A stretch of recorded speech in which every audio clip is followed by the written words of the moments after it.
It did happen. You know. It's my story. Like there's nothing to pity or feel sorry for.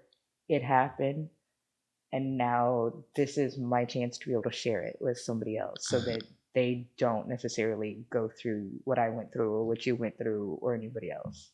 They'll sell you hope for the price of action. It's for you not to auction your dream at a 9 to 5 gathering. Ladies and gentlemen, welcome to another episode of 8 Plus 1 Classroom. My name is Charles Nzali. Today, I have a guest who is an artist, a painter, a musician. My guest is an all-around artist, a friend of mine, Monica Brown. Monica, welcome to 8 Plus 1 The Classroom. Thank you. Thank you. Usually, when I have guests here, I get to take some time and know the guest, right? And today, I want to put context into getting to know you, because we work together, and sometimes you could be very misunderstood sometimes, and I just want to get to put context behind that and really get to know the person behind, you know what I mean, who you are. I'm gonna start with that by just asking about your upbringing, right? Because I believe a person's childhood has a huge role in who they become. So if we can start with that, that would be great. Absolutely. Again, thank you for having me on your show or on your podcast. So I was born in Texas. Both of my parents were in the military, so I did a lot of moving. I've lived in Texas, Germany, Georgia, Missouri, Nebraska, Kansas, Arizona, back to Missouri, and then Chicago briefly, so Illinois. And then back here to Kansas City. So you lived in all of these as a child growing up, right? Except for Chicago. Except for Chicago. How is that as a child, right? Moving and living in all these places. It makes it so that you don't necessarily develop close friends. I never had a problem making friends. That was never an issue, but because I moved every year to year and a half or so, it made it really hard to get close to people. I don't get attached to people, things, stuff like that as much as other people that I know, because I had to leave so much behind. Has it ever felt a sense of home? No, I call Kansas City home because I've been here the longest, but I still haven't run across a place that to me feels like home. But again, I think that's because I moved around so much when I was little that it's a part of the attachments that I don't feel, because I'm always in a state of, well, I could always just move. If I don't like where I'm at, I can always just move. Wow. So how does that translate, right, into adulthood for you? It's the same thing. For me, a lot of people get really sentimental about where they grew up, where their home is, whatever. But because I have moved so much, I'm not necessarily tied to a specific place just because family is here. I'm used to moving around, not having family around, not having to make new friends, start all over. So that in my adulthood, I have no problem. If I don't like my situation, I just change it. You have both parents who were in the military. Were they in the military throughout all your? So both of my parents, they met in the military. My mom went in right after she graduated. I believe my dad did too. They were in the military when I was growing up until I was about 10 or 11.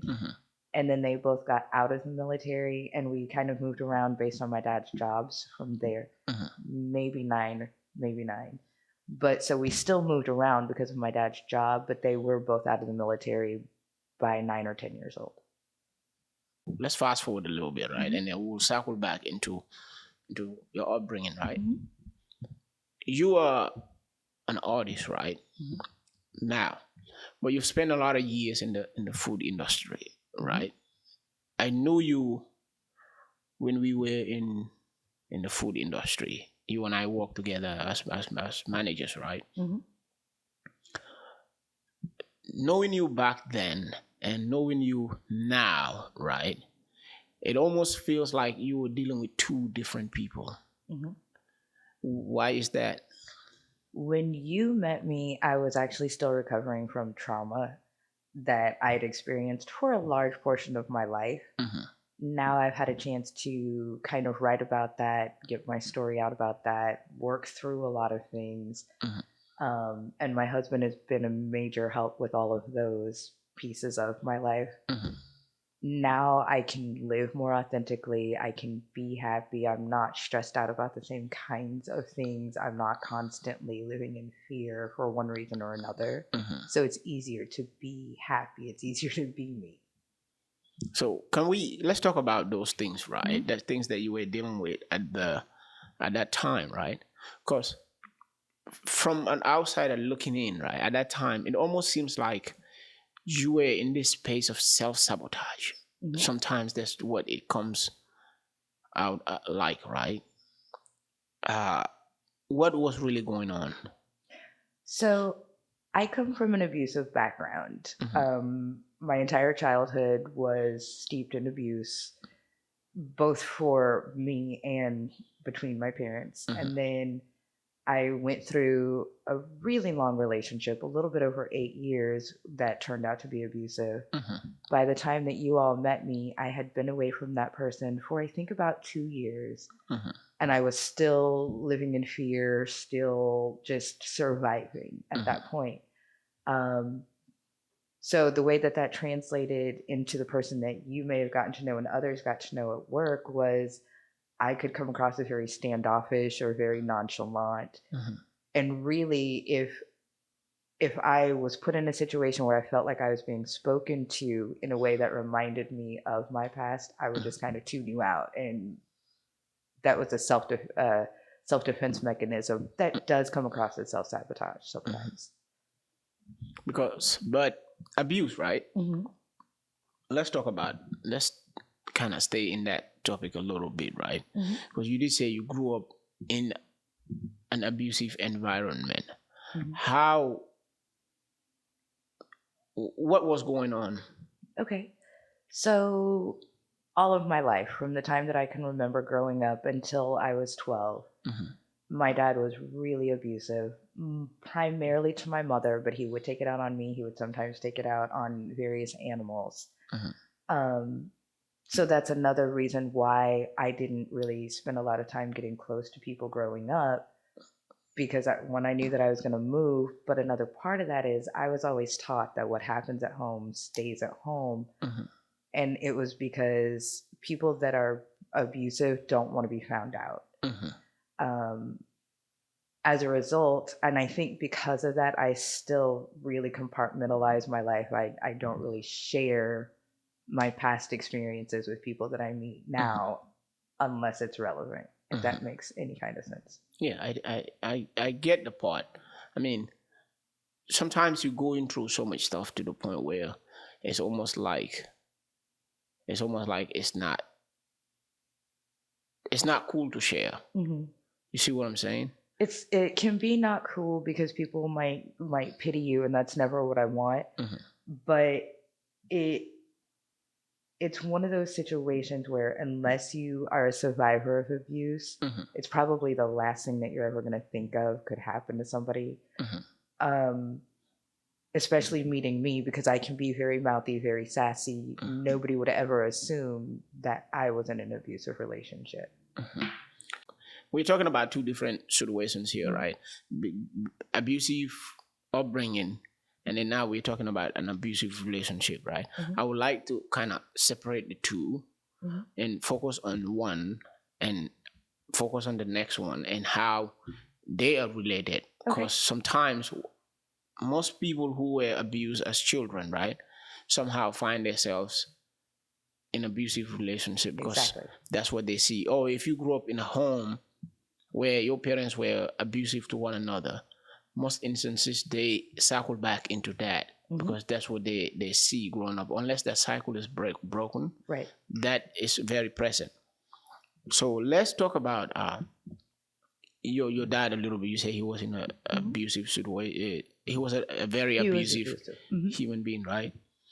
How how did that end up for him? And have you ever found out what kind of pain he was dealing with, and that he was taking out on the wrong people? So through the years, it's really kind of hard to piece together my dad, honestly. I do know that in the military, he had several psychological evaluations, and he was ultimately diagnosed by the military back in the day as being manic depressive. Today, it would be called bipolar. Growing up with him, he did not display any emotions unless it was anger. That was the only thing he knew how to display, was lashing out. I personally, after having studied psychology in my undergrad years, I would lean more towards psychopath or sociopath for the term for his behavior, potentially narcissistic. But the way that it ended up was my mother actually ended up killing him in self defense. She shot and killed him in self defense one night when he was coming after her. And how old were you when this I happened? was 12. How does your 12-year-old self, right, deal with your mother shooting and killing your father? And I suggest your mother will have to go to jail for that. And now your father is killed. How does your 12-year-old self deal with that? My 12-year-old self, I kind of disconnected from it. When it happened, my mom she called the police on herself. She apologized to me for everything that happened. And I told her then, I never blamed her for it, because at 12, I was trying to figure out how to get us out of that situation. Um, I knew that there was a really bad problem when my dad asked me one night if I would rather he leave her or kill her. And that's when I knew that we had to get out of this situation. We fast forward a little bit, and you're right, my mom did end up having to go to jail for a little bit. She was actually in jail and prison in Arizona for about 6 years. Because she went in when I was 12, she came home when I was 18. I had just turned 18 about 3 months before she came home. The way that I dealt with it is, I really don't remember my first couple of months because I was trying to process losing both of my parents. But her parents, my grandparents, took me in. They took me to counseling. They got me enrolled right into school. And they were just there so that when I decided I was ready to start talking and interacting with them, they were right there already. Did you ever hold any resentment towards your mom for killing your dad? Never. Never? Never once. Because if she hadn't done it at the age of 12, I was considering it, just so that we could get away from this person who was supposed to love us and protect us, that was terrorizing us on a daily. It's not a normal reaction, but in an instance where you are being abused, it's not an abnormal reaction, because eventually it comes down to survival. Either I'm going to survive or that person is. Yeah. How about your dad? Did you ever, now that you're grown, right? And you know not to make excuse for him, right? How did you, now that you're grown and you know how cruel the world can be, how things can be the world can be brutal. I mean, have you ever felt like maybe you forgive, or you understood, or I don't know. I just don't have the words to kind of say what I'm trying to say. Have you ever felt any kind of compassion towards his situation? My thought process of my dad, because it was so long ago, it's been one of those, another part that I've kind of compartmentalized. I've never hated him, never really been mad at him. I really don't. He's not a forefront in my thoughts as often as other people's parents, or even as often as my mom. Have I always known that he had some psychological issues? I have, but I never held it against him because I'd heard stories about his upbringing. So even when I was younger, I kind of understood that it was something that he was taught. And I instinctively knew that the only way that we were ever going to get out of this cycle was with his passing, be it natural, unnatural. However, that was the only way that we were ever going to get away. So I'm gonna dig deeper here, right?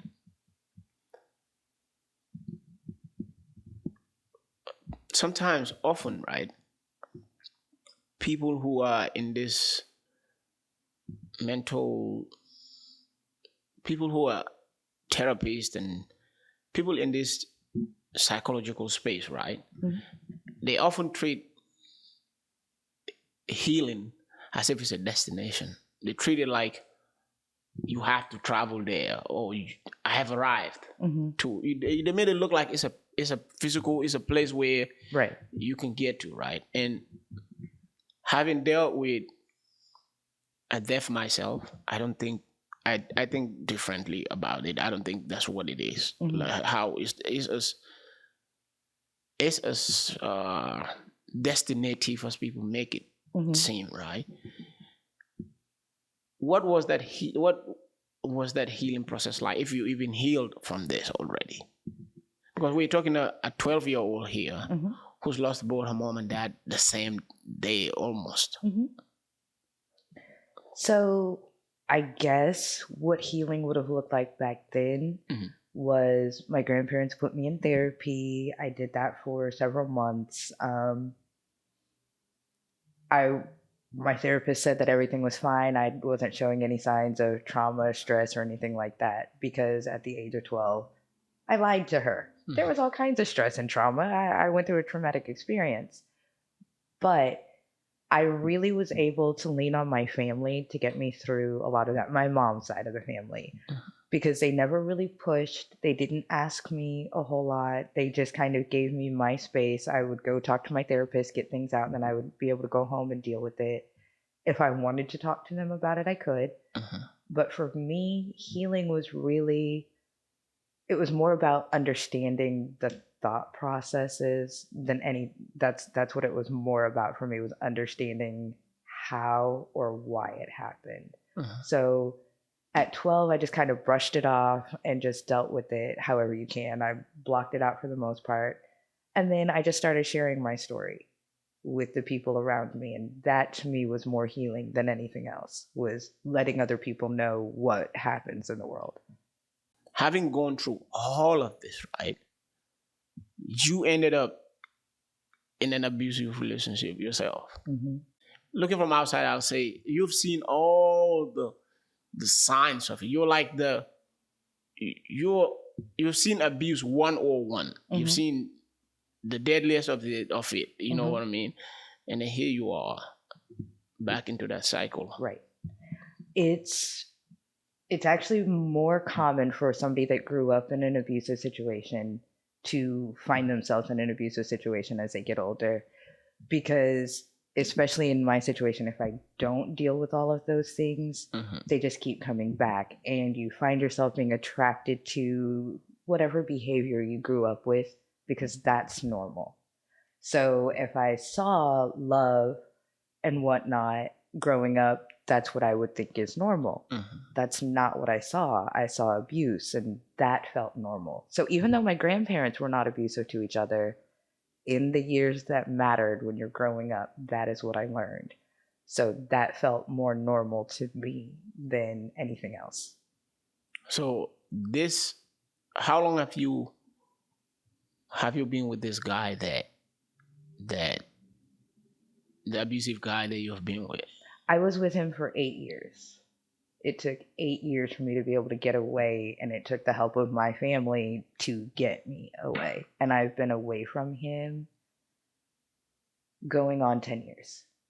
But did you ever felt like you were being abused at the time though?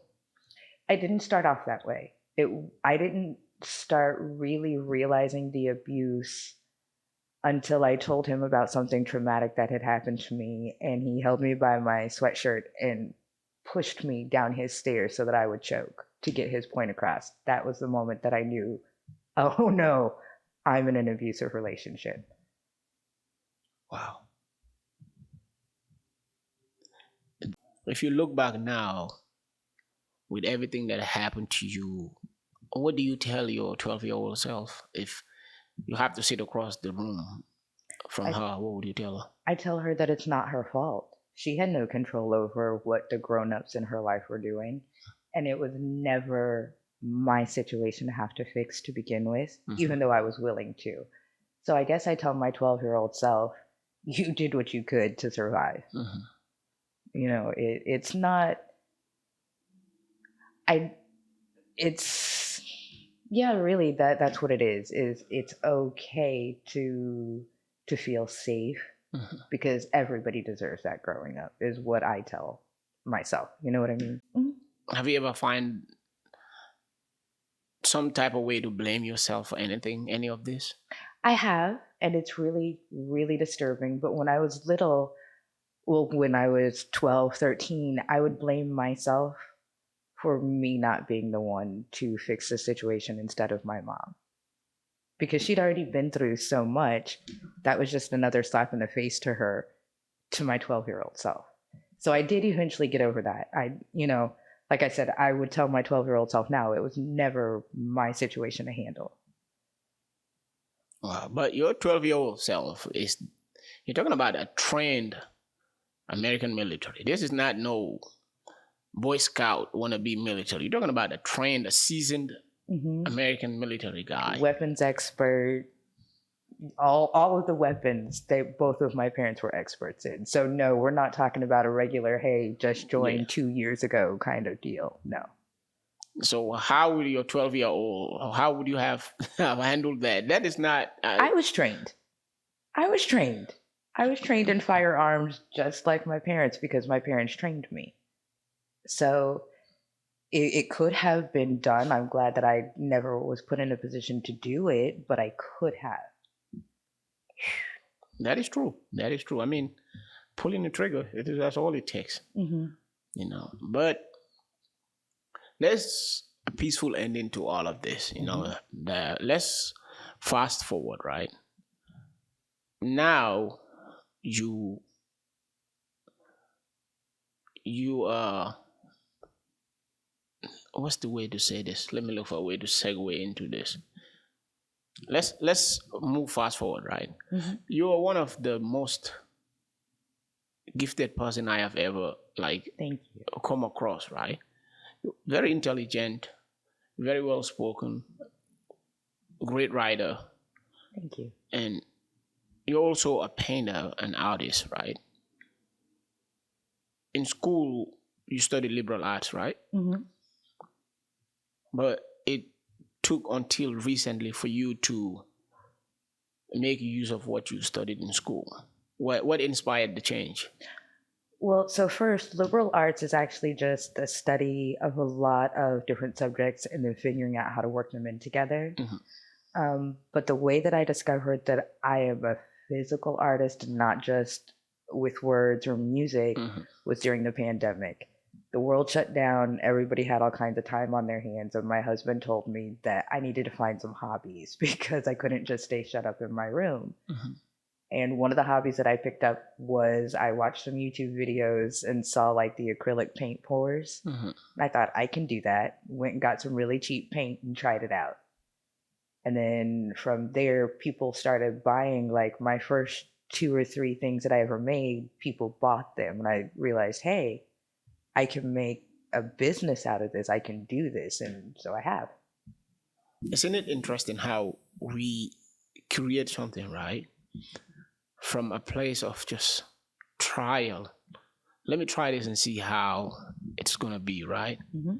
And it resonates so much with people to the point where they are so invested in it to where when they don't see anything come from you, they're like, yo, what's going on? That is amazing. I have friends that'll do that to me. I try to be that person for other people. It's a great feeling. It is. It is. It is beautiful when people reach out and say, "Hey, what's going on? What's going on with you? We didn't see any content. What you know what I Hmm. mean? It's it. It's rewarding. It's very rewarding. It's like wow, like Or on when you're having a bad day and you're thinking about just giving it all up, and then you got that one or two people that are like, "Hey, don't you do that? yeah, Don't you do that? You're so close. Don't do that." yeah. Mine came when a friend of mine, not a friend, somebody that I don't get along with at all, Hmm. sent me a long message on Facebook and said, "Man, I know we don't see eye to eye, we don't get along, but that thing you're doing with 8+1 the classroom, man, don't ever give that up." Mm. Mm. And I had to sit back and like, am I crazy, or is this is supposed to be a joke? What is this? No, it's really odd when somebody who doesn't like you as a person can still appreciate your work. It is very it's uneven It's ground. somber. Hmm. It's sombering, and it makes sense. So you have a book out already, Hmm. and it's a collaborative effort, right? Tell me a little bit about that book. So the book itself is available on Amazon, and it's called From a Black Perspective: The People. It is volume 2 in an anthology that is all Black authors. And a lot of us do know each other from our younger years. A lot of us went to college together. It is published by an independent publisher who is it is a man who is a part of the LGBTQ community. It's called Rainbow Room Publishing. And the way that it all kind of came about is he recognized that we all have a story that helps shape us to become who we are, and he's kind of collected us and collected our stories to put them together in a way that would make for easier or more cohesive reading if Mhm. somebody wanted to learn just a little bit of our stories. Mhm. So who else is a writer in this, and is this a fiction, non-fictional, and who are the collaborators on the Okay. book? So the collaborators are going to be just kind of a mixture of different Black authors Mhm. that the publisher, Eddie Pierce, knows. Mhm. And he is, in addition to being a publisher, he's also a collaborator. Mhm. So in addition to myself, there's Ken Compton, Sanaya Haynes, Mhm. uh, Dr. Tamara Hill, and uh, Rena Thomas. Each of us has our own little story to tell. Some of them are going to be fiction, some of them are nonfiction. Like Mhm. mine is an excerpt of my forthcoming memoir. It's called Memoir of a Hidden Pain. Mhm. Some of these in volume 1 and 2 are going to be excerpts like mine. Some of them are going to be their own individual stories. So wh- where is this book found? If someone wants to buy this book, right? Hmm. The book is available on Amazon.com, and it can be found by going to From a Black Perspective, The People. Mhm. Um, and then we do also have the link. I believe we're going to be displaying that somehow, Mhm. only because the link that I have, it's not a memorable link. Yeah, but Mo, I couldn't help but be super proud of your journey, right? Of your journey, just from a human point, right? Mhm. Your journey is is a really painful one. It started really painful, right? Mhm. And you knowing seeing you now, Mhm. and dealing with you now, it almost feels like completely different. You have finally found something Mhm. that worked for you, and it's working because even just your demeanor, right? Mhm. The person that you become, you're a little more relaxed, a little more trusting, if I should use the Mhm. word, right? And not only that, you seem like you found that thing Mhm. for you, and you're enjoying every single bit of it. Because you used to not. This is not what. No, not what you're used to. Yeah, Mm-hmm. working with you in the past years, right?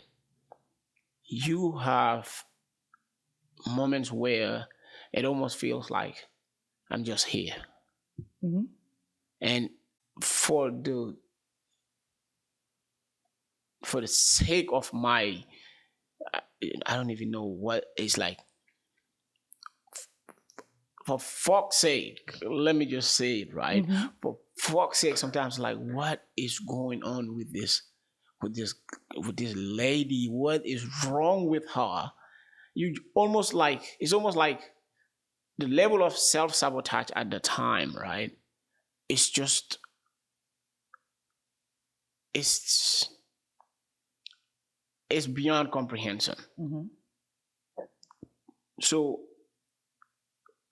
but listening to you speak about all these things, right, and saying what exactly you were going through at the time or Mm-hmm. you were getting out of at the time makes a lot of sense. So, what a lot of people saw as self sabotaging was self preservation a lot of times. Um, but it was also a way of me setting my boundaries. I have since discovered I don't have to be as forceful in setting my boundaries to get my point across, but I got my point across then. So, what you see as self sabotage, somebody else was like, oh, I can't pull that off on her. I'm going to have to try something else. If, does that. Yeah, but on my level, when I say self sabotage, right, it almost feels like, okay, there is chance for me to take this over, right, and make it mine, right. Mhm. Once every time you try that and you put a foot down to say, okay, I'm taking this over, right. If you meet any kind of resistance there, Mhm. you're just like, okay, fuck it, I'm not gonna push. I'm not doing this push and pull with this, right? Mhm. I'm good. You want it, take it. I'm gonna sit back and watch it, right? Yeah. And me, I'm like, do you know you like fuck this? Like you Yeah. put your foot down, and you're like, no, no, no, no, no. Hmm. Why? Because I'm always game to let somebody kind of hang themselves. You want to do it your way? That's fine. It's not my name attached to it if it goes wrong. But it was also a lot of the way that people approach me or speak to me will determine my reaction. And some of that is leftover things that I still need to probably go to therapy, deal with, work through. But if I get any kind of a hint of disrespect, we're done. We're done. I may have to interact with you every day, but I don't have to interact with you every day. I just have to show you basic common courtesy. If you're going to tell me that I'm stupid or that I'm wrong, you do it. Do it your way. We'll see how it works. Because in order for me to open my mouth, I've already tried to research and all these things. I'm great with compromise, but I think it's kind of a throwback to my upbringing. Yeah, it does. But also, I think it's a little. Now, if you're talking about now, like within my art business, Mhm. that's a little bit different. Yeah, but I also see it in. I see things a little differently, right? Hmm. There's a side of you back then, right? That is also identified that this thing that I am doing, right, is almost temporary, Hmm. right? This thing I am doing is not what defines me. In that context, yeah. Hmm. Also, this thing that I am doing, I'm just doing it for a short time. Or these people that I am dealing with don't even believe in me. Because I remember earlier on, it used to be like, I don't think they believed in me as in you and I as much as you think. Hmm. You've identified your sense of alertness, right? Is beyond this world. It's next level. Hmm. You're always on alert. Is that a product of everything that you've Absolutely. been through? Absolutely. I'm always on alert. I always, and that is something that you'll find with a lot of people that have survived any type of abuse. One thing that you can almost see survivors do is when we walk into a place, we immediately identify how to get out, how many ways there are to get out, and backup routes in case any of those don't work. Um, at night, I still to this day keep shoes by my bed, and I know where my keys are if I need them, so that I can grab all of this stuff and go in a hurry. And a lot of that is left over from traumatic upbringing and then various situations that happened to me within my relationship. Those are things that I have not broken quite yet, and I don't feel bad about it at all. Have you finally broken the cycle of abuse in the sense that are you done with it? Because you can be you could have gone through everything that you've gone through, right? Mm-hmm. Your husband now, who I happen to know, Mm-hmm. is a great guy, right? Mm-hmm. But if you find yourself in a situation where it's almost going heading back to where it was, are you done with this? I'm done. Absolutely. If any of that behavior starts to so in my relationships now, I have no problem establishing my boundaries up front. These are things that if you do these things, we will not survive. Um, my husband, luckily, I didn't have to go through as much of that. There were different boundaries that we both kind of learned about each other. Mhm. Um, Luckily, he's not an abusive man. Nothing about him is abusive, so that is not a fear that I've ever had with him. In relationships in between the abusive relationship and my marriage, there were some that I had to, hey, these things are not okay. Like you can't talk to me like this because this happened in the past. Mhm. This is my natural reaction. I'm trying to get through it. And most of them were pretty good about trying to help work through it. My husband, I've never had to like hold him by his hand to tell him how to treat me, and I think that plays a big part in the difference that you see in me now. Yeah, that the difference is very visible. I mean, someone is around you that that knew you before is almost like it's different. At the time, I used to think maybe you would. I used to just try to find a reasoning for this. I was like, is she depressed? Is she going? What's she going through with? Mm-hmm. What is she? What's going on? You know what I mean? Mm-hmm. But you know, we live in a world where, right, we take on these job responsibilities sometimes, right, and we put them on our head and shoulders, right, Mm-hmm. and we die for these corporations, even at the point where mentally sometimes we're so compromised because of what we have going on in our personal lives, right? Mm-hmm. And then the pressure of the day-to-day operation of these companies, of these outlets, stores, wherever you find yourself, whatever you Mm-hmm. find yourself doing, right? Just the stress of the day-to-day running of that particular place, right, will get you so stressed out to the point where you almost forget Mm-hmm. to take care of you 1st. Mm-hmm. I will admit that I was not at all taking care of myself when you first met me. I drank a lot, a lot. I don't drink anymore. I left that place and I don't drink like that anymore. I don't even drink what I used to drink anymore. It makes me sick to just smell it.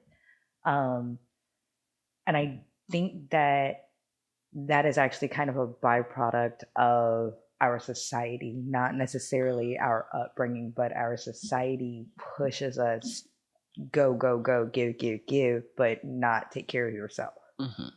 So I do definitely see the difference in me because I'm not living to make somebody else's dreams come true anymore. Mm-hmm. Now it's my dreams. And as my business grows and expands, I have the perfect example of what kind of manager I never want to be. Mm-hmm. I never want somebody that works for me to feel like my needs are all that matter, which is what we find in a lot of the companies today. That is very true because everything is metrics, right?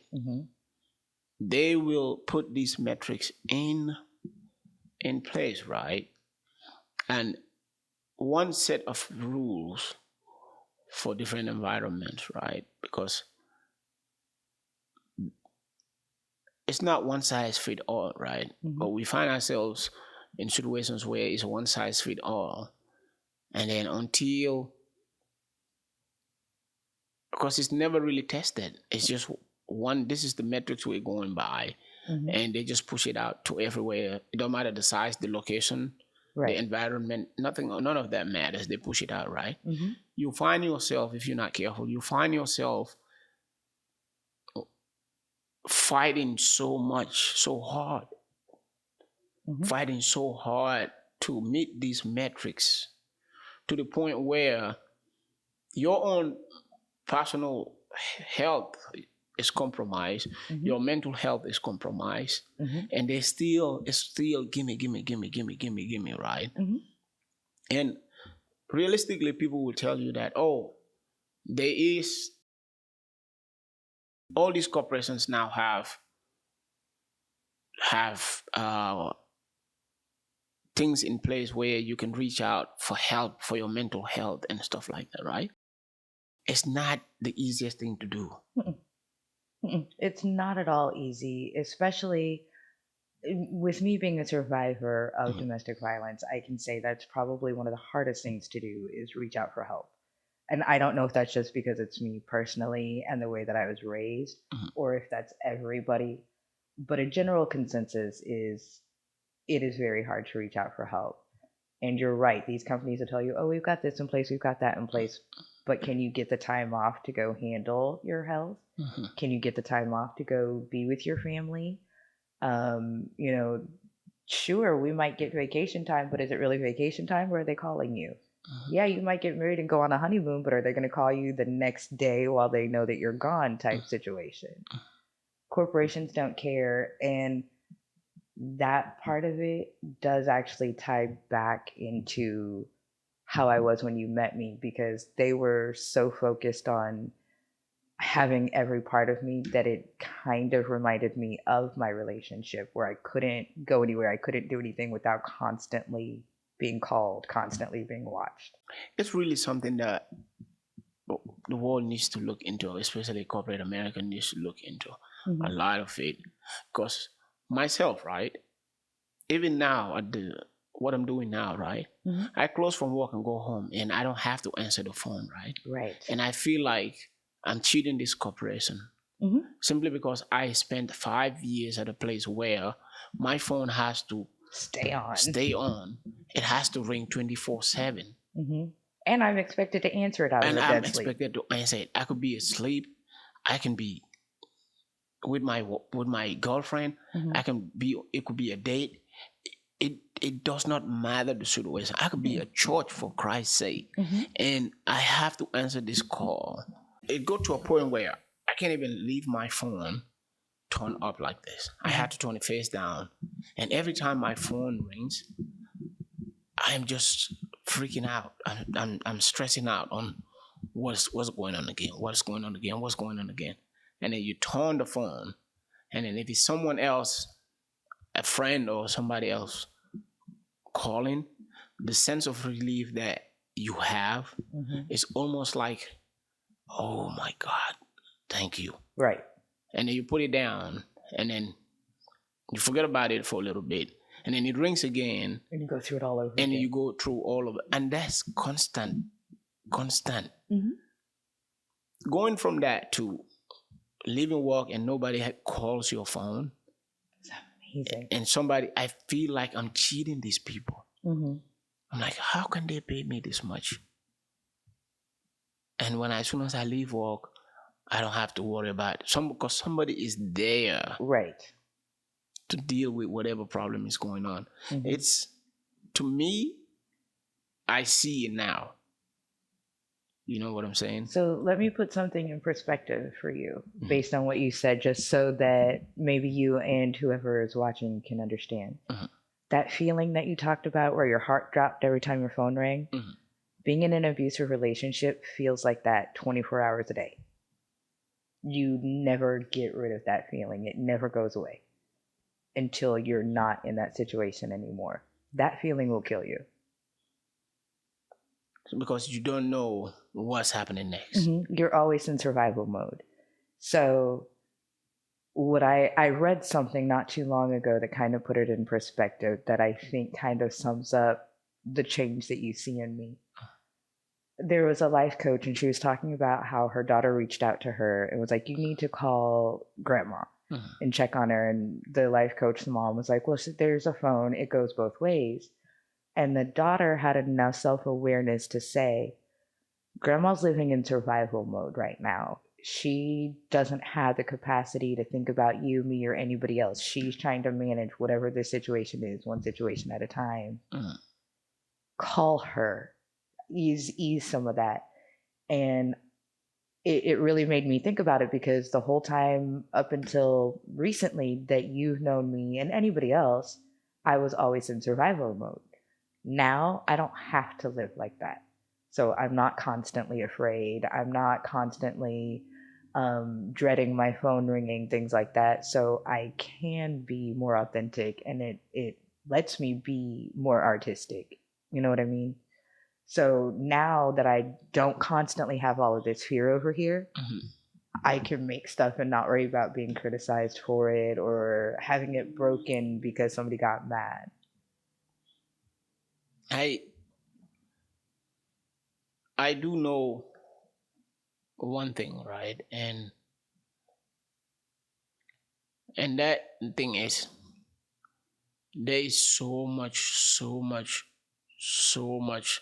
potential in every human being, right? And unless our environments is changed, right? Some of these potentials are never gonna be, never gonna be. No one is gonna maximize these potentials at all because our environments minimize these things. And I do know for a fact, right? You in that same setting, right? Of constant I need this from you, I need that from you, I need this other thing from you, I need that from you. Hey, why is this person calling off of work, right? Why is this person late? Hey, this person is not, why is this person not at work yet? Right. It's almost like you being responsible for another person's life. Not only life, you being responsible for another person's responsibility. Because this is a responsibility that they signed up for, right? But you being responsible for their own lack of commitment, you getting blamed for their own lack of commitment and lack of understanding that they are committed to something. If you were in that constant environment, trust me, you'll still be drinking. I would. That environment was a glorified babysitter in some aspects because my phone would never stop ringing until 11:30 midnight.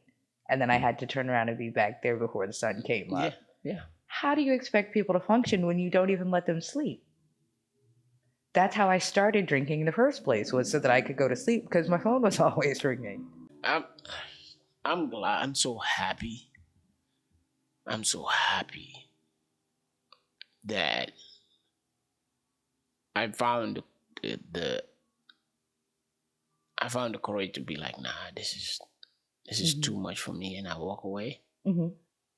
Because I remember the last day I was doing a commissary audit, right? And in the cooler, not the freezer, the cooler, right? Yeah. I just broke down and sat down and really I cried. Not sobbed, I cried. That Like makes me sad. noise making cry. Right. I sat there and cried there for like a whole maybe 10 minutes, or if not even more. I really cried. because I almost felt like, damn, I'm wrong for leaving. Hmm. Yeah. Listen, I felt guilty when I stepped down. I felt guilty when I quit. I felt guilty when I had to put in my notice because of the pandemic and I was going to have to do virtual school. I felt guilty over everything that happened on my last day, but not guilty enough to go back. And then I leave to go, and then it's like, no, no, no, you don't have to do this. I do. No, no, no. Don't worry about this. Hmm. Hey, do you need me to? No, no, no. You don't have to stay. Hmm. You did this right? Yeah. Oh, good. Thank you. That's all. You could. Hmm. And you're like, whoa, what? Is this real? Right, right. That,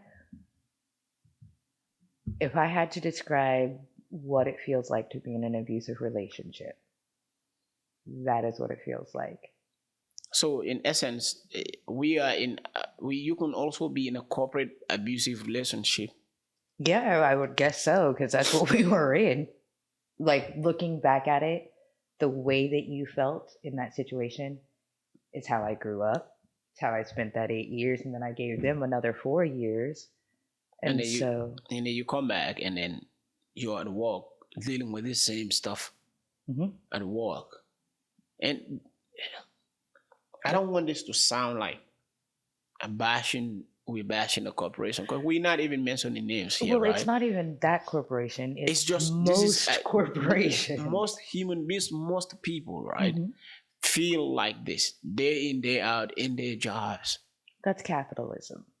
in their jobs, and trust me when I tell you, it's like if you are trapped, find yourself trapped in that, right? Hmm. The best you can do is learn the systems, Hmm. learn every single system they're using in that corporation, learn it and Hmm. use that to catapult yourself out of there. Because look, the things you learned from there, right? Hmm. Somebody is looking for exactly a person that knows those things, Hmm. regardless of your educational background, regardless of it, the experience alone of it. Somebody's gonna take a bet on you, Right. and then you walk out of the situation and you're like, "What the hell?" Why did I stay there so long? Hmm. But man, I love the person that you've become, Thank you. I do and too. I do. My wish for you is to stay there. Hmm. That's the right shoe to wear. Yeah, Keep that shoe on. absolutely. You know what I mean? Absolutely. If it's run, but go back to the same store, buy the same pair again. The Hmm. other side, it's almost like it's too much for a human being. It's Hmm. just too much. Like it's too much. But at the same time, it's like, but you know what you signed up for. You've been there for Hmm. 1 year, 2 years, Hmm. 3 years. You see what this is about. Well, it literally just had an epiphany that another difference that you probably see in me is when I was there, I always had to dim my shine. I always had to make myself less than because when I would say, okay, I got this, I'll do it, then I was knocked or bashed or pushed aside or whatever. Um, Now I don't have to shrink myself for anybody else Mhm, because there's nobody else that does exactly what I do. mhm, Whereas in and it's not even just that past job, but in most jobs you're competing against your coworkers, you're competing against whatever your boss might be feeling that day, whatever your client or customer might be feeling. You've got all of these things that you have to take into account. With me and my art, I don't have to do any of that. I get up and I feel like making something great. I get up and I don't feel like making something. Okay, that's money that I'll lose in the long run, but that's my choice. mhm. So the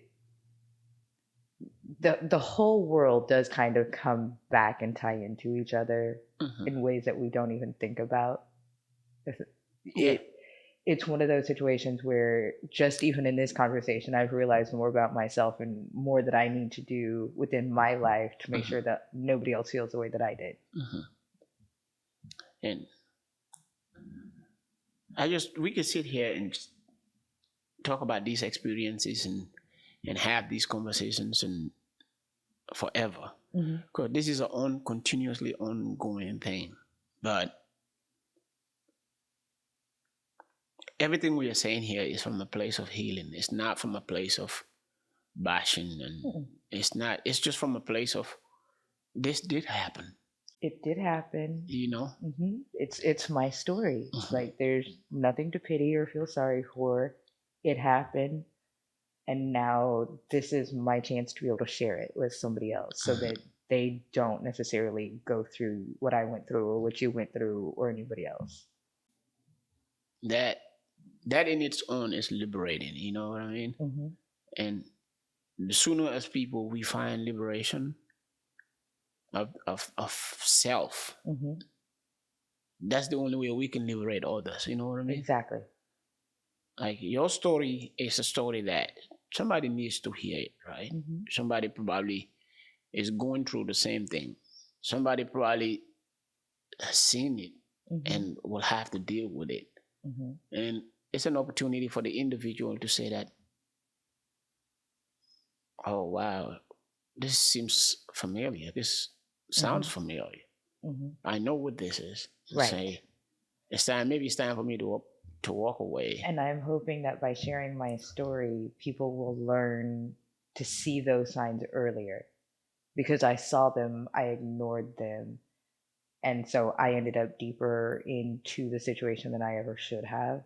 My hope is that by sharing my story, some other person will see this and say, oh, I know what this looks like. Let me be very cautious. Let me not pursue this. Or I think I can handle this part as long as that doesn't happen.